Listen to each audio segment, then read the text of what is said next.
Here's what they don't tell you about being a millionaire. It might not make you as rich as you think it does. What's up, Roof Money Pros? Mike here with Roof Money Pro, and my mission is to help roofing professionals like you maximize your careers and build wealth. Today, we're diving deep into one of the biggest questions in personal finance.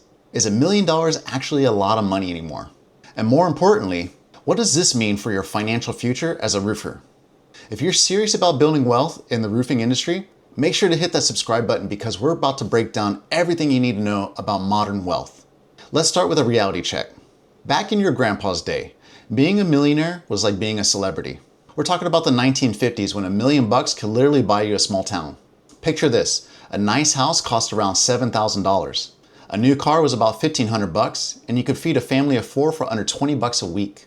That $1 million had some serious muscle behind it. Fast forward to today, and that same $1 million from the 1950s would need to be worth about $13 million to have the same buying power. Yeah, you heard that right, $13 million. Inflation didn't just creep up on us, it bulldozed right through our wallets. The whole millionaire concept became this gold standard because back then, it represented true financial freedom. You could quit your job, travel the world, and still have money left over for your great-grandkids. But here's the kicker. While the number stayed the same, everything else got way more expensive.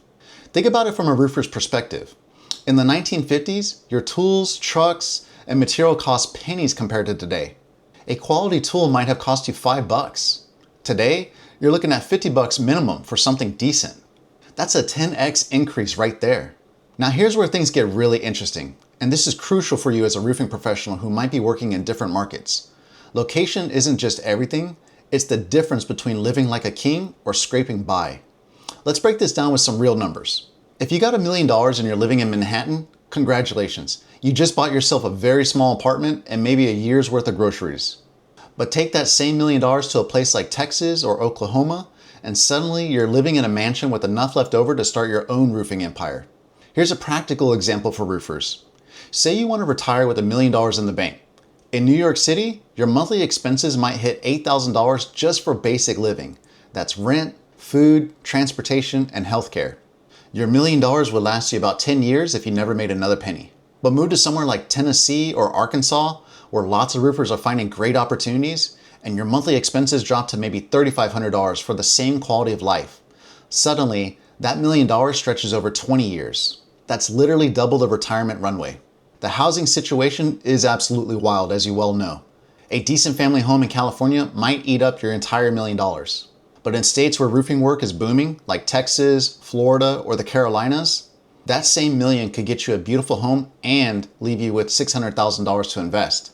Don't forget about taxes either.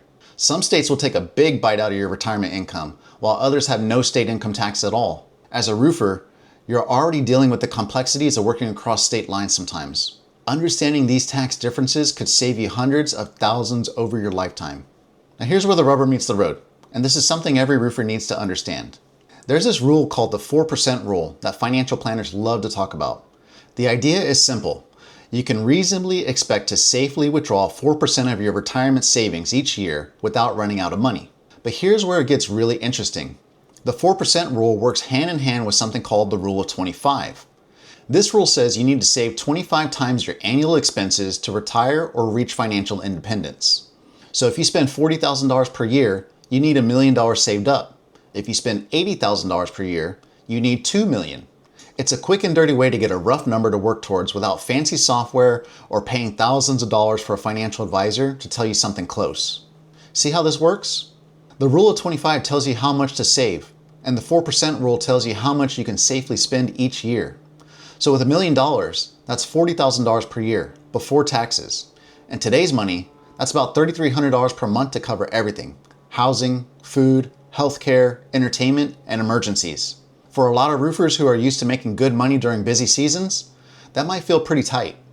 Speaking of tracking your finances, I've been using a wealth tracker spreadsheet for years that helped me track and triple my net worth in roofing sales.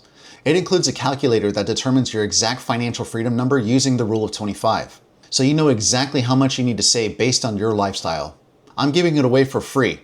Just head to roofmoneypro.com and become a free member, or hit the link in the description. Okay, here's what really keeps people up at night. What if you live longer than expected? It's no secret that medical advances mean people are living into their 90s and beyond. Your body might give out before your money does. But what if it doesn't? What if you need expensive medical care? What if inflation keeps eating away at your purchasing power? This is why you see retirees with $1 million still worried about money. They're not being paranoid, they're being realistic. Healthcare costs alone can destroy a retirement plan. One major medical issue, and suddenly you're burning through $10,000 to $20,000 per month. For roofers, this is especially important because our bodies take a beating. All those years climbing ladders, carrying materials, working in extreme weather, it all adds up. You might face higher medical costs than someone who worked a desk job their whole life. The smart roofers I know aren't just aiming for $1 million. They're thinking bigger because they understand that $1 million today isn't what it used to be. This might sting a little, but being a millionaire today is kind of like being middle class 30 years ago. And I'm not saying this to discourage you. I'm saying it to wake you up to the reality so you can plan accordingly. Here's what's happening. Inflation has been quietly stealing our purchasing power for decades. While wages have grown, they haven't kept up with the cost of everything else. Housing, education, healthcare, all the big ticket items have outpaced income growth by a huge margin. But here's the trap that catches a lot of people, including successful roofers. You might have $1 million in net worth, but most of it is tied up in your house. Your house rich, but cash poor. Your home might be worth $800,000, and you've got $200,000 in retirement accounts, and boom, you're technically a millionaire. But you can't eat your house, and not everyone wants to pull debt against it. This is especially common in the roofing industry because successful contractors often invest heavily in real estate. Sometimes their own homes, sometimes rental properties. It's not a bad strategy, but it's not the same as having liquid wealth you can actually use. The psychological effect is real too. When you tell someone you're a millionaire, they assume you're wealthy. But you might be living paycheck to paycheck just like everyone else, just with bigger numbers involved. Millennials and Gen Z get this. They've watched housing prices explode, student loan debt skyrocket, and wages stay relatively flat. To them, being a millionaire is just the starting point, not the finish line. Here's where successful roofers really start to separate themselves from the pack. The first million is actually the hardest to make.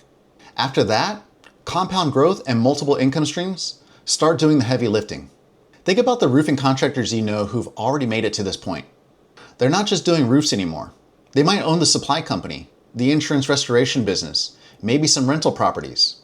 They've created multiple streams of income that don't require them to be on a roof every day. Real estate is huge for roofers because you understand property better than most people. You know what makes a roof last, what adds value to a home, what to look for when buying rental properties. Use that knowledge. Stock market investing is another piece of the puzzle. While you're building your roofing business or sales career, you should also be building an investment portfolio. The key is consistency. Even $500 per month invested properly can grow into serious money over 20 to 30 years. Business ownership is where the real money is made. As your roofing business grows, you want to move from being a technician to being an owner. That means hiring the right people, building systems, and creating a business that can run without you being there every day. The wealthy roofers I know aren't thinking about their next million. They're thinking about their next 5 or 10 years. Because they understand that in today's world, high-level strategy combined with developing and following the right systems is what it takes to have true financial security. So, is $1 million still a lot? Short answer, yes. $1 million is still a lot of money. It's more than most people will ever have, and it represents a major accomplishment. But context is everything. If you're 65 years old living in rural America with no debt and simple tastes, $1 million might last you the rest of your life comfortably. But if you're 45 living in a major city with kids heading to college, that same million might feel pretty tight. The real shift we're seeing is from millionaire equals wealthy to millionaire equals financially independent. It's not about being rich anymore. It's about having options. It's about not being dependent on your next roofing job to pay the bills. For roofers, this is actually good news. Our industry pays well, especially for those who are in sales or start their own businesses.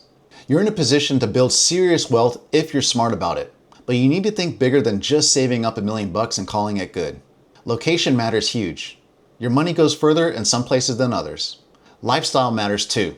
You can live comfortably on less if you're not trying to keep up with every new trend and gadget. The most important thing is to start building wealth now, regardless of where you are in your career. Whether you're a new roofer just getting started or an experienced contractor, the principles are the same. Live below your means, invest consistently, build multiple income streams, and think long term. $1 million today is like what $300,000 was 30 years ago. Significant, but not enough to stop working and living lavishly. The new target for true financial freedom is probably closer to 2 to 5 million, depending on your lifestyle and location. Don't let this discourage you though. Let it motivate you. You're in an industry where building this kind of wealth is absolutely possible. You just need to be intentional about it and start today. If this video opened your eyes to the reality of modern wealth building, make sure you're subscribed because we're constantly breaking down the strategies successful roofers use to build generational wealth. Your financial future depends on the decisions you make today.